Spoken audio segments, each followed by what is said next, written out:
Hello, my name is Bev Morgan. I'm a Hanover artist and art instructor. I just finished this online class of how to paint a blue jay, and I decided to do some behind the scenes filming as well so you can see what goes into it. It takes a couple of weeks from beginning to the end.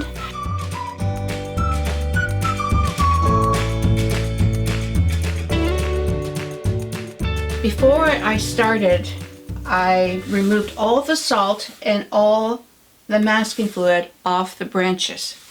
You caught me editing. So this is the part that takes the longest to do after to do a video. By checking out the volume, putting in music.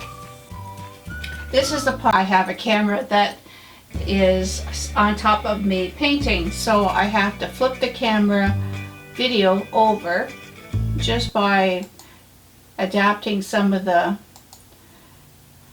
program. So just by flipping this over, it will appear that I'm painting on the right